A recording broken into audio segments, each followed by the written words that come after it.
We have a limited amount of time in life, and if you're not careful, you can easily waste your time by committing to the wrong things. The Art of Saying No is a practical guide for anyone seeking to reclaim their time and prioritize what truly matters. We will cover the entire book, section by section, in just a few minutes. The people-pleasing habit. Let's start with the habit of people-pleasing. People-pleasing is the tendency to always say yes to others, often at the expense of your own needs. It's not just about being helpful. It's a behavior rooted in societal expectations and personal insecurities. While it may seem noble to put others first, constantly prioritizing others can lead to exhaustion and resentment. Over time, you may feel trapped, unable to focus on your growth and happiness. To break this habit, reflect on specific instances where you felt compelled to say yes. Was it at work, with friends, or in your family? Write down 3 examples from the past month where you agreed to something you didn't want to do.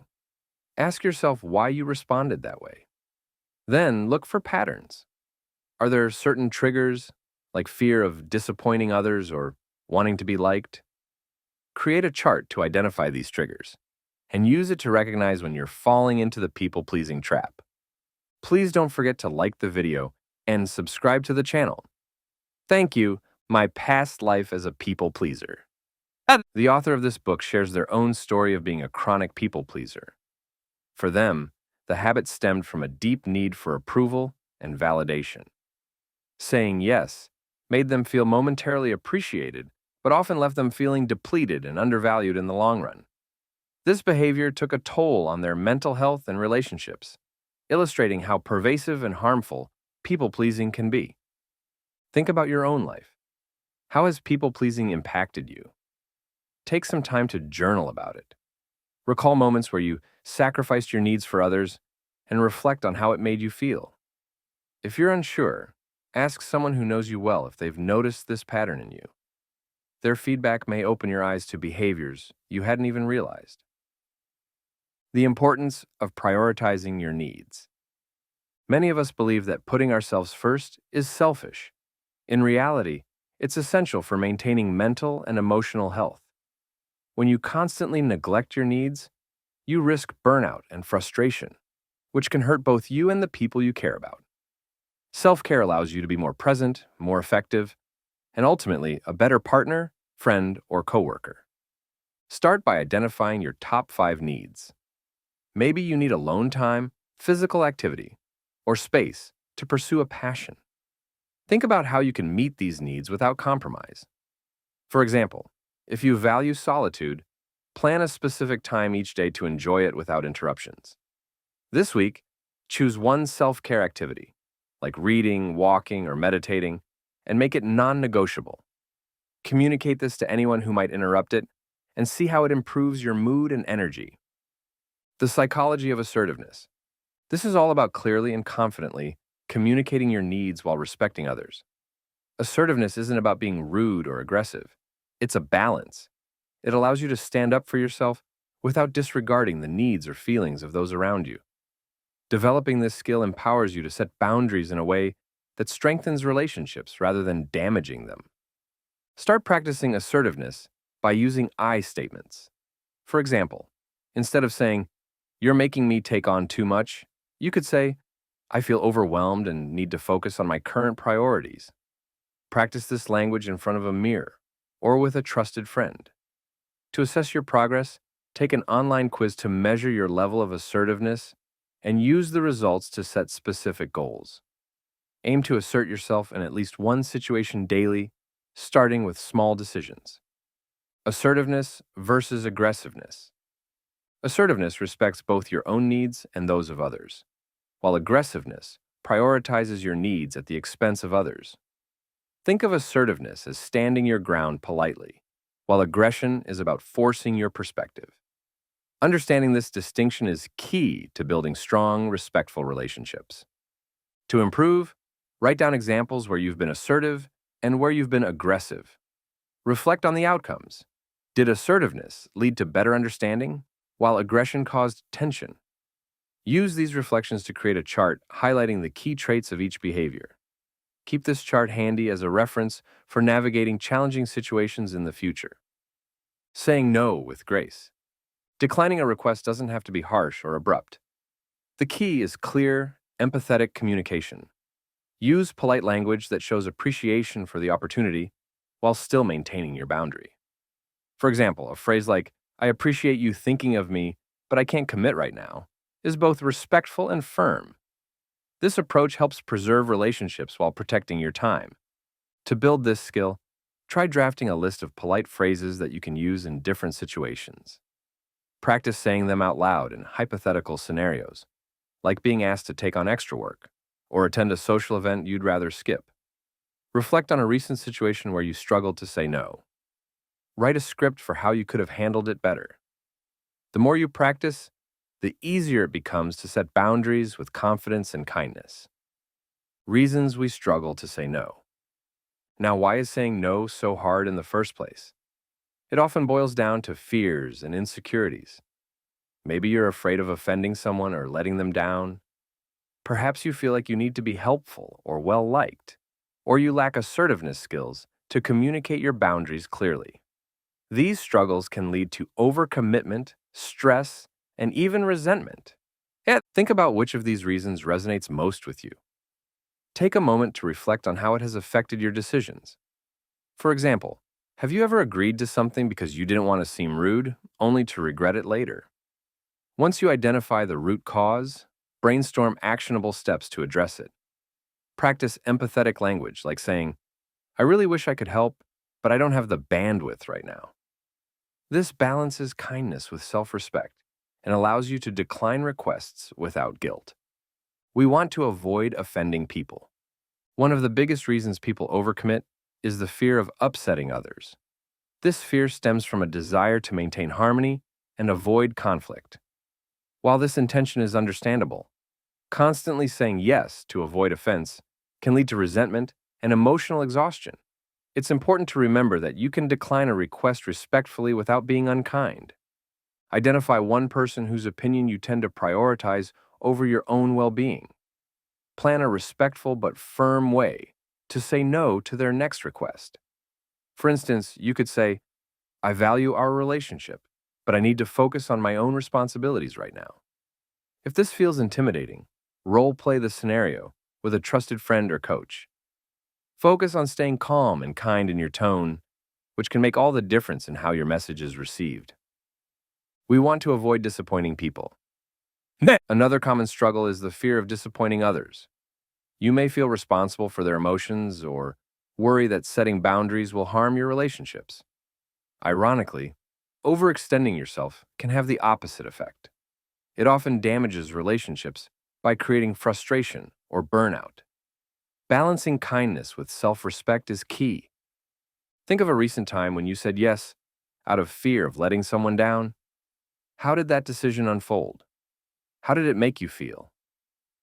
Reflect on this and develop a new strategy for similar situations. For example, express gratitude for the opportunity but firmly state your limits. "Thank you for thinking of me, but I need to focus on my current commitments." This approach acknowledges their request while affirming your boundaries. We want to avoid seeming selfish. Let's address the misconception that saying no is selfish. Many of us are conditioned to believe that prioritizing our needs is wrong. However, neglecting your well-being ultimately hurts both you and those around you. Setting boundaries isn't selfish. It's a form of self-care that allows you to show up more fully for others. Make a list of ways that prioritizing your needs benefits those in your life. For example, when you're rested and less stressed, you can be more present and supportive. Reflect on this list whenever guilt arises. Practice framing your no in a way that highlights mutual benefits, such as, "I can't help this time, but I'll be more effective in supporting you later if I focus on my current responsibilities now." This reframes self-care as an act of responsibility rather than selfishness. We desire to help others. Helping is a deeply rewarding act. It connects us to people and gives us a sense of purpose. But when the desire to help becomes all-consuming, it can lead to overextending ourselves and neglecting our own needs. This is where burnout begins. While helping others is commendable, it's vital to balance it with self-care To ensure your long-term effectiveness, take a moment to reflect on your priorities. Write down the top 3 things that matter most to you this week. Now, when someone asks for your help, assess whether saying yes aligns with those priorities. If it doesn't, practice using a helping boundary statement, like, I enjoy helping when I can, but I have to balance my time carefully. This gives you a polite and clear way to honor your boundaries while still showing that you care. We struggle with low self-esteem.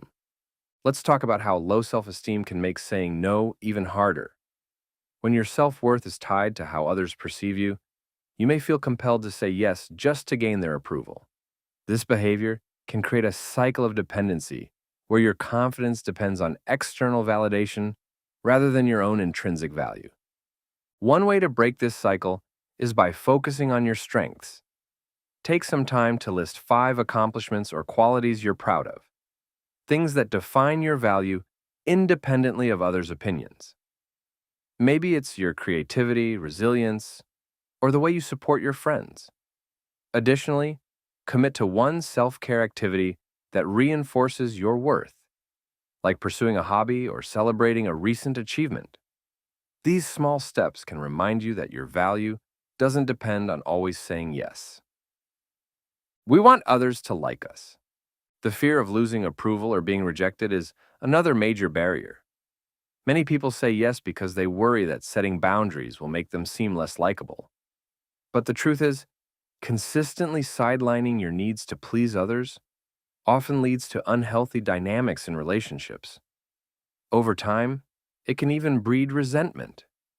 To address this, identify a relationship where you often say yes just to maintain approval.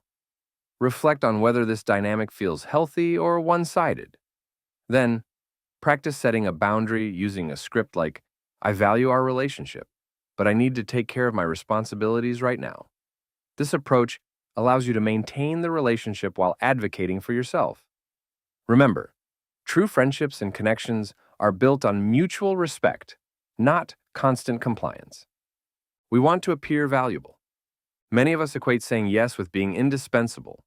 We take on too much because we want to prove our worth. But this mindset often leads to burnout and diminishes the quality of what we can offer. True value comes from quality contributions, not overwhelming yourself with endless tasks. Take some time to reflect on the value you already bring to your work or relationships. Write a journal entry highlighting your strengths and contributions, even when you've said no. This will help shift your mindset from focusing on quantity to appreciating the quality of your efforts. This week, commit to delegating one task or declining one request. Not only will this preserve your energy, but it will also demonstrate trust in others to contribute. We fear missing out on opportunities. Let's address the fear of missing out. FOMO. This fear can cause you to say yes to too many things, spreading yourself too thin.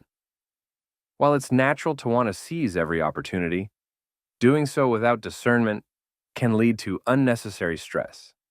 The key is aligning your decisions with your long-term goals and values. Start by reflecting on opportunities you've declined in the past. Were there positive outcomes like extra time or reduced stress? Use these reflections as a reminder that saying no can be beneficial. To make future decisions easier, establish a process for evaluating opportunities. Ask yourself, does this align with my long-term goals before committing? This simple question can help you focus on what truly matters and avoid distractions. We succumb to emotional bullying. Have you ever been guilt-tripped into agreeing to something you didn't want to do? Emotional manipulation, whether intentional or not, can pressure you into saying yes against your better judgment.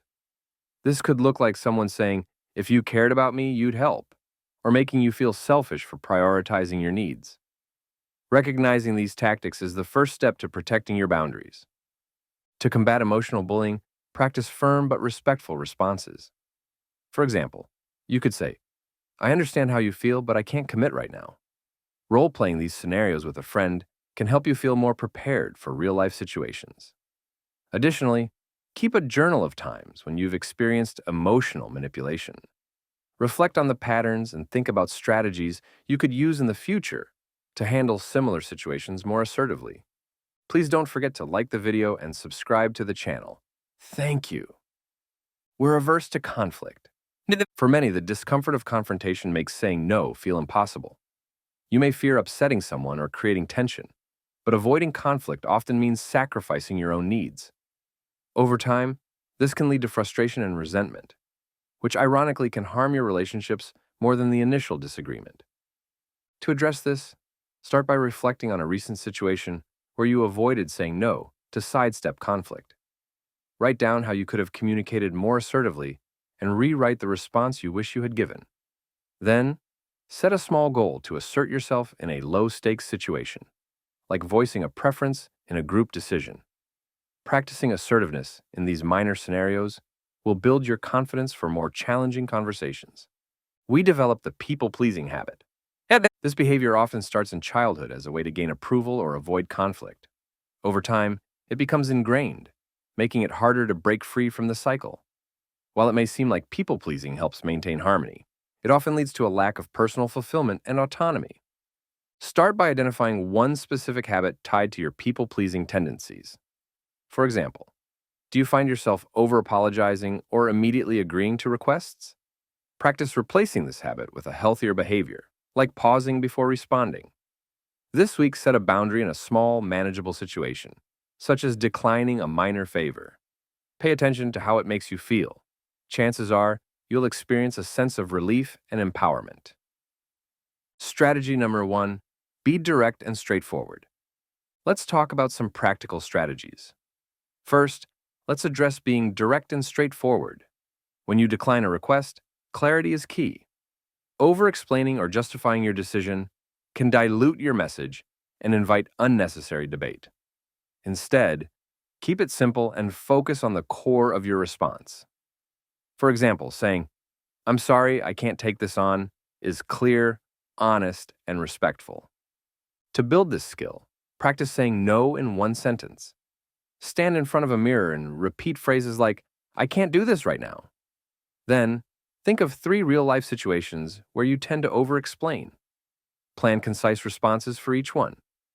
By focusing on simplicity, you'll not only feel more confident in your refusal, but also help others understand and respect your boundaries more easily.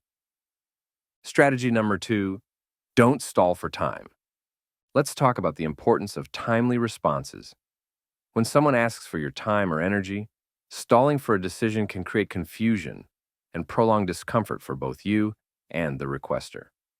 Often, stalling happens because we're unsure or uncomfortable with confrontation. But delaying an answer can undermine your credibility and leave the other person feeling uncertain. A decisive and timely response shows confidence and respect for everyone involved. To practice, aim to respond immediately when faced with a request. If you're unsure, a simple "let me think about this" can buy you time without unnecessary hesitation. Or, if you're certain, say no clearly and respectfully. For instance, "I appreciate you asking, but I can't commit right now." Keep a log of times when you stalled in the past. Reflect on how quicker decisions could have simplified the situation and reduced stress for both parties. Strategy number 3, replace no with another word. Sometimes the word no feels too harsh, especially in situations where relationships matter. In these cases, you can soften the refusal by using alternative phrases that convey your decision without explicitly saying no. This technique maintains goodwill and reduces the risk of offending or disappointing the requester, making it a win-win for both parties. Think of phrases like, "I'm unable to commit to this," or "this doesn't work for me right now." These statements set boundaries while preserving the relationship. Practice using these alternatives in casual conversations or role-play scenarios where you'd typically say no. Over time, you'll find it easier to adapt your language to fit the context while still standing firm in your decisions. Strategy number 4, resist the urge to offer excuses. When we say no, there's often a temptation to justify our decision with elaborate explanations. While this might seem polite, it can actually weaken your position. Offering excuses invites counterarguments or makes your refusal feel less sincere. Instead, taking ownership of your decision conveys confidence and self-respect. Reflect on a recent situation where you gave an unnecessary excuse. How could you have rephrased it as a simple, direct statement? For example, instead of saying, I can't because I have so much going on, you might say, I can't do this. Practice keeping your responses concise and clear. The more you practice, the more natural it will feel to set boundaries without over-explaining. Strategy number 5, take ownership of your decision. Owning your decision is about being confident and clear. When you waver or shift blame, it can undermine your message and make it harder for others to respect your boundaries. By asserting your choices confidently and avoiding deflection, you show decisiveness and maturity, which fosters trust and understanding. To build this skill, create a personal mantra like, I am allowed to prioritize my time. Repeat it whenever you feel uncertain about saying no. Reflect on 3 past decisions where you hesitated or deflected. Write a new version of how you could have responded with ownership and clarity. These exercises will help you develop the habit of standing firm in your choices. Strategy number 6, ask the requester to follow up later. Let's discuss the option of deferring requests. Sometimes the pressure to give an immediate answer can lead to hasty decisions you later regret. Asking the requester to follow up later gives you space to evaluate the situation and ensures you're making a thoughtful choice. It also signals respect for the other person by demonstrating that you're considering their needs carefully. For example, you might say, can we revisit this next week? I need some time to consider.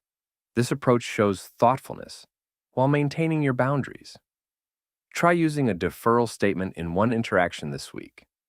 Reflect on a past situation where you felt rushed into a decision. How might asking for more time have improved the outcome? By practicing this strategy, you'll learn to handle requests with confidence and care. Strategy number 7, avoid lying about your availability. Let's talk about the importance of honesty. When declining a request, it might feel tempting to fabricate an excuse, maybe claiming you're too busy when that's not entirely true. While this may seem harmless in the moment, lies can complicate relationships and erode trust if discovered. Even small untruths can lead to guilt or misunderstandings. Being honest fosters respect and transparency, which are essential for strong relationships. To practice this, create a list of truthful, non-specific ways to say no. For example, you might say, I don't have the capacity to take this on. These phrases allow you to decline respectfully without over-explaining. Reflect on a time when you lied to avoid a request. How might honesty have preserved trust or avoided unnecessary conflict? By choosing honesty, you set a strong foundation for future interactions. Strategy number 8, offer an alternative. Sometimes saying no outright feels too abrupt, especially when you want to maintain goodwill. Offering an alternative solution can soften the blow and show that you're still supportive. For instance, if someone asks you to lead a project and you're unable to, you could suggest a colleague who's better suited. This approach demonstrates thoughtfulness while protecting your time and resources. Start by brainstorming alternatives for common requests you receive. If you're asked to host an event, could you help connect the requester with a suitable venue instead? Implement this strategy in an upcoming interaction and pay attention to the requester's response. Not only does this method maintain relationships, but it also reinforces your confidence in setting boundaries. Strategy number 9, suggest another person who's better qualified. Building on the previous strategy, sometimes the best alternative is redirecting the request to someone more qualified or available. This doesn't just help you maintain your boundaries, it also ensures the requester gets the support they need. By framing this redirection positively, you show that you care about the outcome, even if you can't personally assist. Create a list of contacts or resources you can refer people to when tasks fall outside your scope. For example, if you're asked to troubleshoot a technical issue, you might redirect the requester to an IT specialist.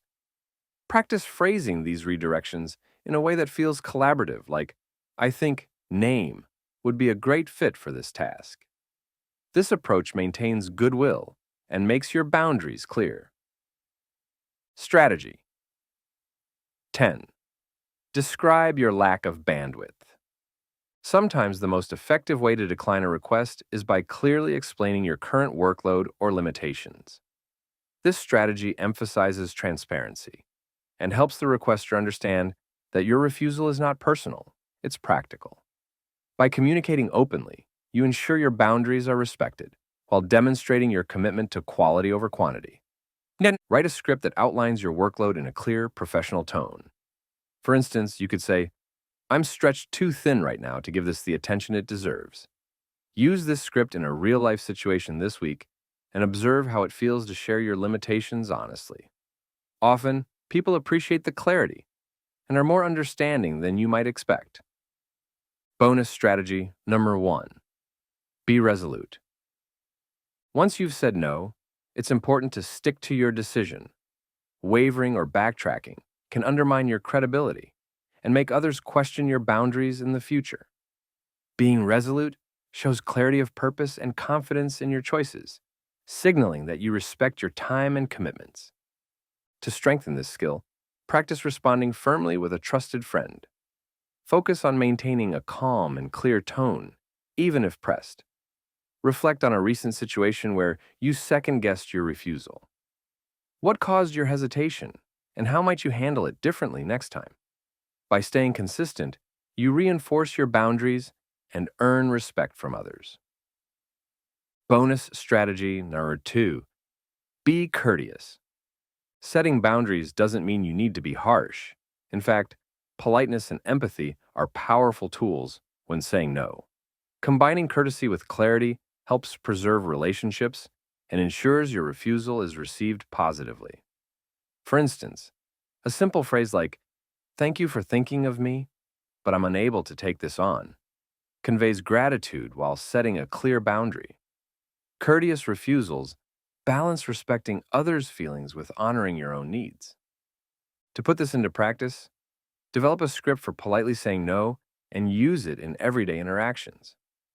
Review past situations where your refusal might have come across as abrupt. How could you have handled them differently? Rewrite your responses to blend clarity with kindness. This approach strengthens relationships while ensuring your boundaries are respected. Please don't forget to like the video and subscribe to the channel. Thank you. Bonus strategy number 3, confront your fear of missing out. It's natural to want to seize every opportunity, but not all opportunities are equally valuable. Learning to prioritize those that align with your long-term goals can free you to focus on quality over quantity. Letting go of FOMO allows you to say no to distractions and yes to what truly matters. Start by identifying a recent opportunity you declined. Reflect on the benefits of that decision, such as gaining more time or reducing stress. Use this as a reminder that saying no can often be the right choice. Create a personal mantra like, "I am choosing what aligns with my goals," and repeat it whenever FOMO strikes. This mindset will help you make intentional choices that bring greater satisfaction and peace. Bonus strategy number 4. Say no by category. Some decisions can feel overwhelming because we haven't defined clear boundaries in advance. This strategy encourages you to predefine categories of requests you'll automatically decline. For example, you might decide to say no to unsolicited sales calls or volunteering for activities outside your capacity. Establishing these boundaries upfront saves you from emotional labor and hesitation when requests arise. Take a moment to list the types of requests you want to decline automatically. Write standard refusal responses for each category like, "Thank you, but I'm not taking on additional volunteer work at this time." Over the next month, track the requests you've declined and note how having preset boundaries simplified your decisions. This proactive approach helps you protect your time and energy with minimal stress. You're not responsible for others' reactions. One of the most freeing realizations is that you're not responsible for how others react to your boundaries. While it's natural to want to avoid disappointing people, their reactions are based on their own expectations and emotions, not your actions. Letting go of this responsibility empowers you to say no without guilt, knowing that your decisions are valid. Reflect on a situation where someone reacted negatively to your refusal. Did their response make you question your decision? Write down why their reaction doesn't diminish the validity of your boundary.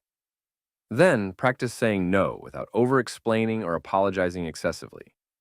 Focus on concise responses like, "I'm unable to do this," and let go of the need to manage their emotions.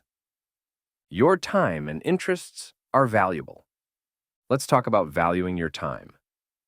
You are not going to live forever, and your energy and attention are finite resources that should be directed toward what matters most to you. Whether it's personal growth, meaningful relationships, or relaxation, prioritizing your needs ensures you're living intentionally. Recognizing the value of your time helps you make thoughtful decisions about your commitments. To start, create a time audit for 1 week. Track where your time is going and identify areas where you can reclaim it for your priorities. Then, set a goal to decline one non-essential commitment this week. Use that reclaimed time for an activity that aligns with your interests, like reading, exercising, or pursuing a hobby.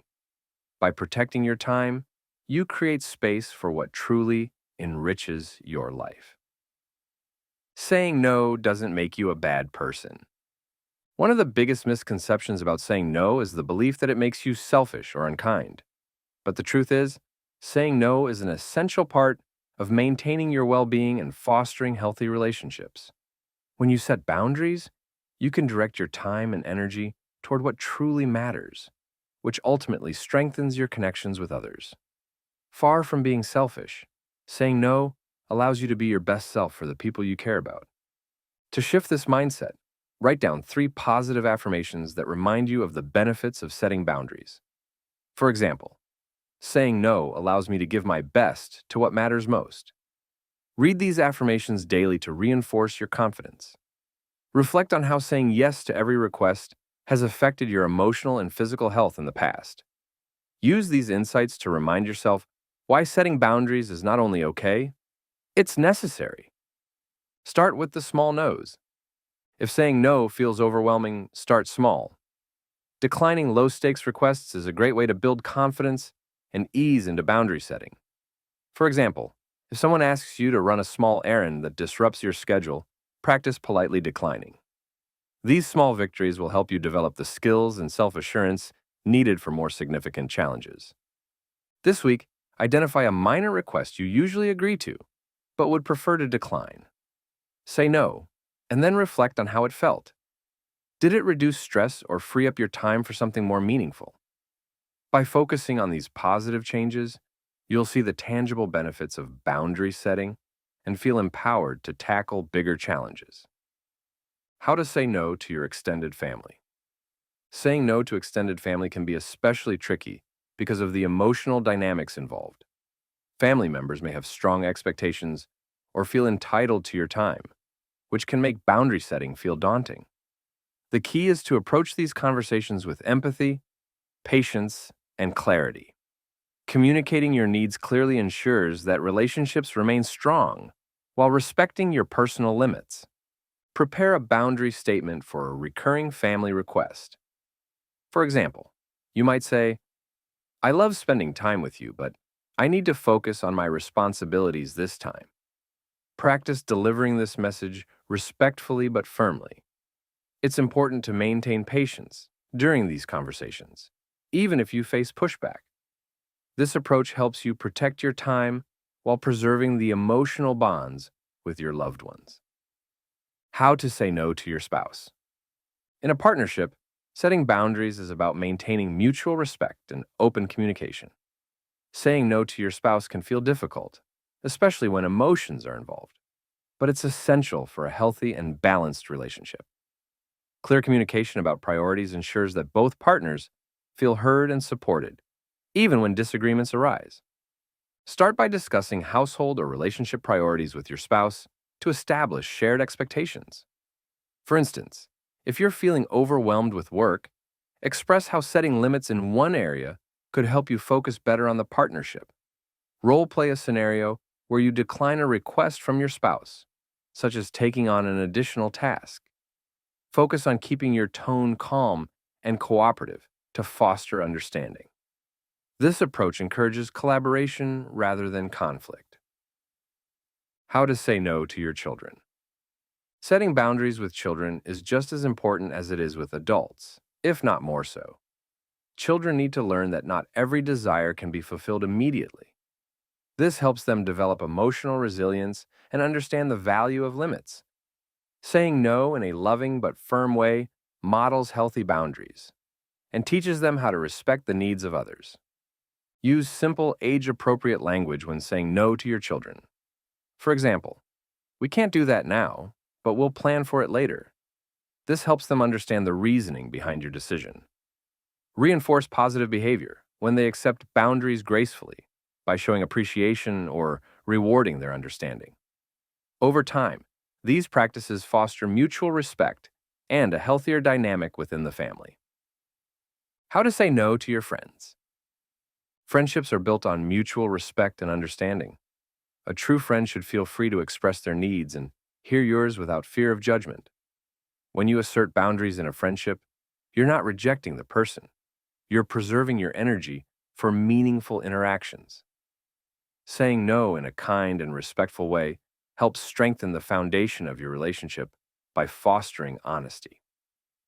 Start by identifying a recurring situation where you feel pressured by a friend. For example, maybe they frequently ask for last-minute favors that disrupt your plans. Practice a polite but firm response, such as, "I'd love to help, but I need some downtime." Reflect on how setting boundaries in these moments strengthens your friendship by allowing for mutual respect. You'll find that by protecting your time, you create more space for authentic and rewarding connections. How to say no to your neighbors. Setting boundaries with neighbors can feel tricky because you share physical proximity, and maintaining a cordial relationship is often desirable. However, it's important to recognize that you can politely decline unreasonable requests while preserving goodwill. By using respectful language and offering alternatives when appropriate, you can establish a dynamic that honors both your comfort and their needs.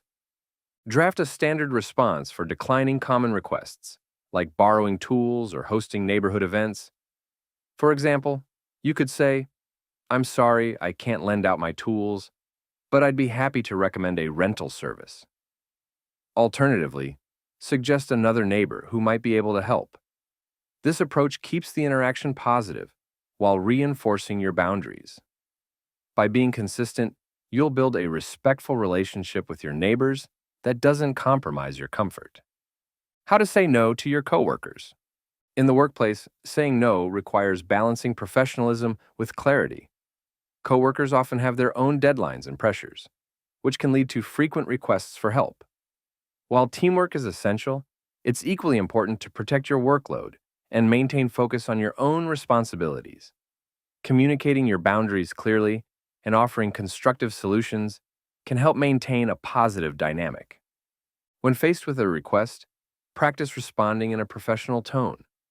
For example, say, "I'm already committed to other tasks, but let's discuss how I can help in the future." If you find that your workload is consistently overwhelming, schedule a time to talk with your supervisor. Explain your current responsibilities and discuss potential ways to manage priorities effectively. By addressing these situations head-on, you ensure that your boundaries are respected while contributing to a collaborative work environment. How to say no to your boss. Saying no to your boss can feel particularly daunting, but it's essential for maintaining a sustainable workload and delivering quality work. Declining a task professionally doesn't signal unwillingness. It demonstrates self-awareness and commitment to excellence. A respectful tone combined with an explanation of how overcommitment might impact your performance shows that you're proactive about finding solutions. Prepare a script for discussing workload concerns with your boss. For instance, you might say, "I want to make sure I deliver high-quality work. Taking on this task might stretch my capacity and impact other priorities." Offer alternative solutions, like reprioritizing tasks or collaborating with a colleague to share the workload. By framing the conversation around collaboration and quality, you maintain professionalism while setting clear boundaries. How to say no to your clients. Setting boundaries with clients is crucial for protecting your time and ensuring a positive professional relationship. Clear terms of engagement are your foundation. When expectations are established upfront, it becomes easier to navigate additional requests. Communicating respectfully and maintaining a firm but professional tone reinforces your boundaries without compromising trust. Establish terms of engagement early on, including what services you provide and realistic timelines. If a client requests something outside the agreed scope, respond professionally, such as, "This is beyond the current project's scope, but we can discuss additional services." This approach maintains respect while keeping the relationship on track. Practicing these conversations ensures that you're prepared to handle similar situations with confidence in the future. How to say no to strangers. Declining requests from strangers can feel awkward, especially when you're caught off guard. Strangers don't know your boundaries, so their requests may seem reasonable to them, even if they're inconvenient for you. The key is to use concise, polite language that communicates your refusal clearly without inviting conflict. This approach not only protects your time, but also helps you avoid unnecessary emotional discomfort. For example, if someone approaches you with a request, you might say, "I'm sorry, I'm not able to help with that right now." Practicing this response in hypothetical situations can make it feel more natural when the moment arises. Strangers may persist or appeal to your emotions, but maintaining your boundaries firmly and calmly is essential. The ability to say no in these situations empowers you to stay in control of your time and decisions. How to say no to yourself. Sometimes the hardest person to say no to is yourself. Whether it's procrastination, unhealthy habits, or distractions, our own impulses often pull us away from what truly matters. Learning to set boundaries with yourself is a form of self-discipline that builds focus and helps you align your actions with your priorities. This process is about recognizing the behaviors that detract from your goals and actively choosing alternatives that support your growth. Start by identifying one habit or activity you need to say no to. For example, it might be excessive screen time or indulging in unhealthy food. Create a specific plan to replace it with something productive, like working on a hobby or preparing a nutritious meal. Set a daily reminder of your long-term goals to reinforce why self-discipline is essential. Over time, these small acts of self-regulation build a stronger sense of control and purpose in your life.